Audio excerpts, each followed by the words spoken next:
Why do people always think the grass is greener on the other side? Why risk everything for a moment that means nothing? 8 weeks pregnant. Planned, prayed for, and deeply loved. And yet, I found myself sitting in my OBGYN's office, staring at a test result that shattered everything. Gonorrhea. Me. How? I had never even looked at another man. And yet, here I was, infected, and terrified. Not just for me, but for my baby. This isn't just a story about betrayal. It's about trust, risk, and what happens when love turns into a lie. I remember that morning like it was yesterday. I was finally starting to feel a little better. Morning sickness was slowly fading, and I had my first real craving. Pickles and peanut butter. Disgusting, I know. But it made me feel pregnant. Real. Alive. Hopeful. My OBGYN, Dr. Carter, had run the usual prenatal blood work a few days earlier. Everything seemed routine. It was just a checkup.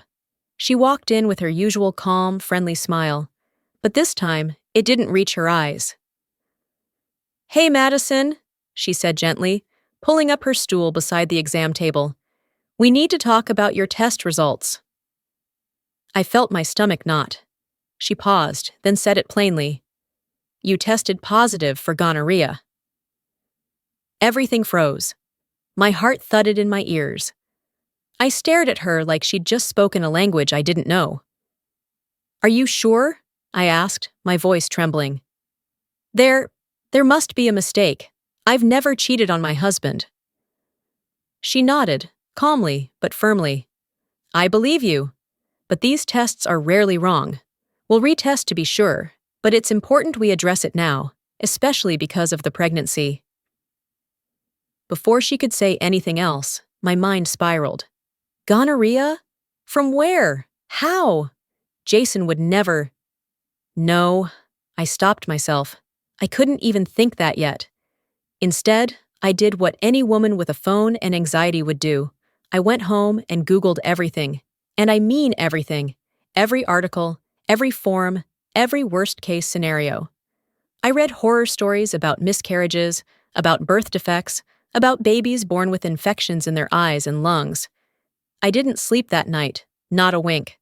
I just lay there in bed, staring at Jason as he snored softly next to me, wondering, did he do this to us? The next morning, I called Dr. Carter. "Doctor," I said, my voice shaky, "what happens now?" "To me? To the baby?" Her voice was warm but direct. "With early detection and the right antibiotics, we can usually treat it without long-term harm. But Madison, untreated gonorrhea can cause complications, especially in pregnancy. It can lead to preterm labor, infections in the baby's eyes, even miscarriage in some cases. That's why we need to act quickly." The room spun. My baby. I had waited so long for this little life. We had tried for almost 2 years. Every negative test had broken me a little more, until finally we got our miracle. And now this? Someone had to answer for this. And that someone was Jason. Jason came home that night with a grocery bag in one hand and that big, goofy smile on his face. "Got your peanut butter and pickles, babe," he said, holding up the jar like it was a trophy. I couldn't even fake a smile. I took the bag from him, set it on the counter, and just stood there. He paused, sensing something was off. "You okay?" I turned around, looked him dead in the eyes, and said, "I have gonorrhea." Silence. He blinked. "What?" "I tested positive," I said, slowly, deliberately. "The doctor called. It's confirmed." Jason's face changed in an instant. His smile vanished. He looked like I had slapped him. "No, that's not possible," he stammered. Are you sure? That has to be a mistake. You haven't." "I haven't," I cut in sharply. "Have you?" He froze. His jaw clenched, and for a second, I saw something flicker behind his eyes. Panic? Shame? Guilt? "Jason," I said, quieter now, "I'm pregnant. This baby. It was planned. We wanted this. We've been trying for years. You remember all the crying, the praying, the negative tests? And now, when I'm finally pregnant, this happens? He stepped back like the words hit him physically. I swear, Mads, I've been faithful, he said. This doesn't make sense. Maybe the test was wrong. They mess up sometimes, right? I crossed my arms. Dr. Carter said false positives are rare, and even if it was a mistake, you're getting tested, tomorrow. He hesitated. Yeah, of course. But I saw it. That tiny hesitation. That flicker of something he wasn't saying. That night, we barely spoke. I lay on the couch because I couldn't bear to sleep next to him. My mind kept spinning in circles, trying to rationalize the impossible. Was there any way this wasn't him? But deep down, I already knew. 3 days later, he got tested. And while we waited for the results, his walls slowly began to crack. He started avoiding eye contact, getting quieter, more distant, like the guilt was eating him alive. And then, on the 5th day, he came home from work, sat on the edge of the bed, and said, "There's something I need to tell you." Jason sat on the edge of the bed, his shoulders hunched like the weight of the world was crushing him. I stood a few feet away, arms crossed, heart thumping like a war drum. He couldn't even look at me. There was someone, he said finally. His voice was barely above a whisper. I didn't move. I didn't breathe. It was back in early January, he continued, staring at the floor. We had that big fight, remember? The one where I stayed at Ben's place? I remembered. We argued over something stupid, who was doing more around the house, or who forgot to pay a bill. Normal couple stuff. And he had walked out, saying he needed space. Apparently, space came with company. I met her online, he admitted, rubbing his face with both hands like he could erase what he'd done. It was supposed to be just chatting. I don't even know why I was on there. I was pissed. I was stupid. But it escalated. I met her in person once. Just once. My mouth felt dry. Did you use protection? He shook his head, tears starting to well in his eyes. I was drunk. It just happened. And after, I felt sick about it. I thought it was over. I didn't want to destroy everything, so I buried it. You buried it, I repeated, my voice trembling with rage. You didn't tell me. You didn't think maybe you should get tested? That maybe I should be protected? That your pregnant wife deserved to know? I didn't think I had anything, he shouted suddenly. I swear, I felt fine. There were no symptoms, nothing. I thought, maybe I got lucky. I didn't want to blow everything up over a mistake. I stared at him, stunned. You didn't want to blow things up? Jason, you set the house on fire, and now I'm the one burning.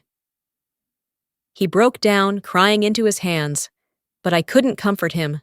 I couldn't even touch him, because all I could think about was that woman, some stranger, faceless and nameless, and the fact that she was now inside my story, inside my body, inside the child growing inside me. Everything felt tainted. I walked out of the room, shut the door behind me, and sank to the hallway floor. I didn't cry. Not yet. I just stared at the wall, wondering how the hell I ended up here. I sat in the exam room, fingers trembling in my lap, eyes darting to the wall clock every few seconds. The soft tick-tick-tick matched the pounding in my chest.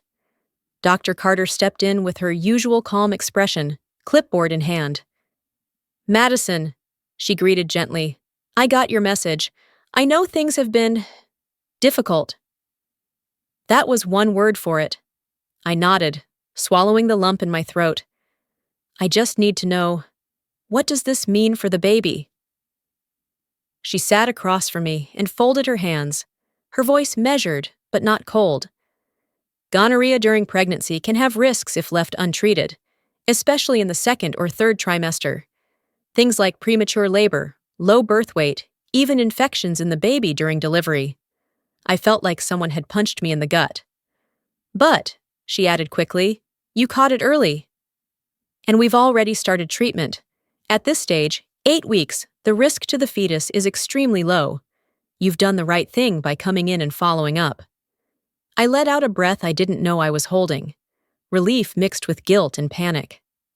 Still, I said quietly, how did I even end up in this situation?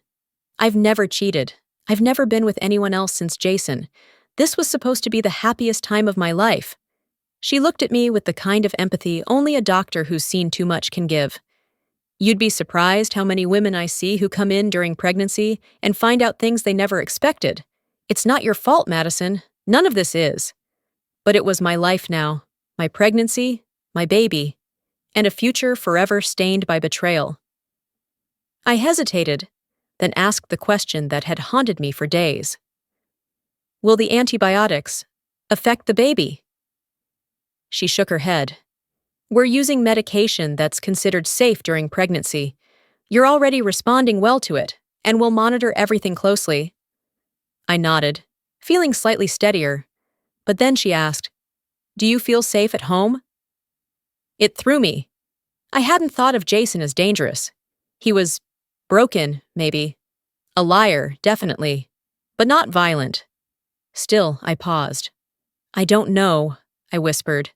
I don't even know who he is anymore. Dr. Harper leaned forward. Whatever you decide to do, about your relationship, about the pregnancy, you don't have to go through it alone. We have counselors, support groups, people you can talk to. I managed a weak smile. Thank you, I might need that. Walking out of the clinic, I felt like I was balancing on the edge of something sharp. One wrong step and everything would bleed. I didn't have the answers yet, but I had information, and for now, that would have to be enough. I thought telling someone would make it easier, that if I could just get the words out, if I could explain what had happened, that Jason gave me gonorrhea while I was carrying our planned child, someone would wrap their arms around me and say, "Oh my God, I'm so sorry. That's awful. What do you need?" But that's not what happened. I told my sister first. Chloe. We were sitting at a small cafe, half-empty coffee mugs between us, and I tried to steady my voice as I said, Jason cheated on me. That's how I got it. The STD gonorrhea. She blinked. Wait, are you sure? I nodded slowly. He admitted it. He slept with someone he met online. He only confessed after I confronted him with the test. Chloe leaned back, her brow furrowed. That just doesn't sound like Jason. I mean, yeah, he can be distant sometimes, but cheating? That seems out of character. Out of character, like I hadn't spent the last week crying myself to sleep.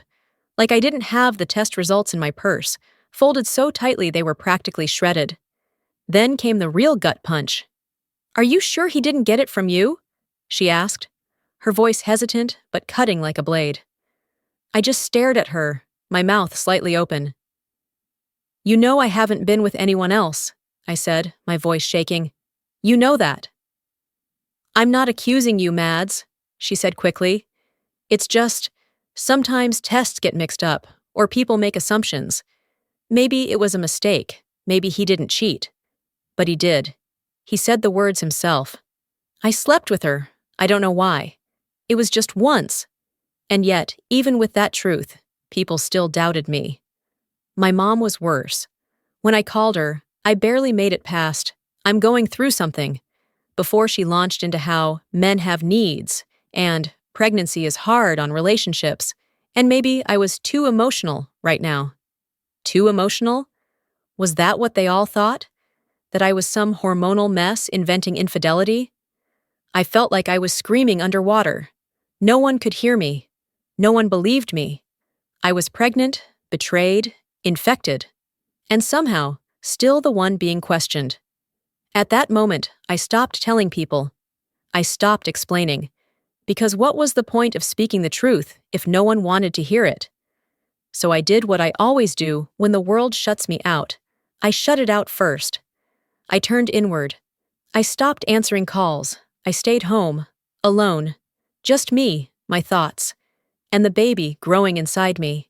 I didn't just feel betrayed by Jason. I felt betrayed by everyone. My husband lied. My sister doubted me. My own mother chalked it all up to hormones and man stuff. I was 8 weeks pregnant, infected, broken, and utterly alone. It hit me hardest one night around 3 a.m. I was curled up in bed, holding my stomach with one hand and my phone in the other. Jason had been calling nonstop, begging to talk, swearing he'd do whatever it took to fix things. I didn't answer. Instead, I opened my notes app and wrote a list. Birth certificate, social security card, passport, prenatal vitamins savings, around $6,300 in my personal account, car keys, ultrasound photos. I hesitated, then packed them anyway. By sunrise, I had packed a small suitcase, transferred money to a separate debit card, and left a note on the kitchen counter. Don't call me, don't look for me. I need to figure this out without anyone else's voice in my head. And I left. No dramatic goodbye, no big scene. Just a long highway and me behind the wheel, crying silently as the morning sun spilled across the dashboard. I didn't know where I was going, just away. Away from the judgment. Away from the lies. Away from people who said they loved me, but couldn't believe me when it mattered. I found a small Airbnb outside a quiet town a few hours away. It wasn't fancy, just a room with faded curtains and a rickety bed. But it was mine, my space, my peace. For the first time in weeks, I could breathe. I turned off my phone. I deleted social media. I stopped checking the news, the pregnancy apps, the messages I knew were piling up. I existed in silence, and in that silence, I started asking myself the scariest questions. Can I do this alone? Am I strong enough to raise this child by myself? Do I even want to keep this baby, knowing where it came from and what it cost me? The answers didn't come right away, but the quiet gave me space to feel everything fully. Not just the pain and fear, but the flickers of strength rising beneath it. Because maybe walking away wasn't weakness. Maybe it was survival. I remember the night I packed my bag. Not with anger, not with screams. Just silence. I stood there in the hallway, watching the shadows play across the walls of what used to be our home. My hand shook as I picked up the envelope with my medical documents, some cash, and a photo of my ultrasound, one of the few things I still felt connected to. I didn't tell anyone where I was going, not my mother, not my best friend, not even him. It wasn't revenge. It was survival. You see, when betrayal doesn't just come from the person you trusted the most, but also from the people around you, those who told you he's a good man, he'd never do that, or you must have misunderstood something, you don't just lose love, you lose your sense of reality. And so I left, not because I was brave, but because I couldn't breathe in that house anymore. I'm writing this a couple of years later, somewhere far from where it all happened, a place where the mornings are quiet and the air smells like possibility. My daughter is asleep beside me. She's everything I didn't know I needed. Her laughter brought me back to life. People still ask me what happened. Did I go back to him? Did I forgive him? Did he change? And the truth is, some answers don't need to be spoken out loud. What matters is, we're okay now, we're safe, we're whole, and maybe, just maybe, that's enough.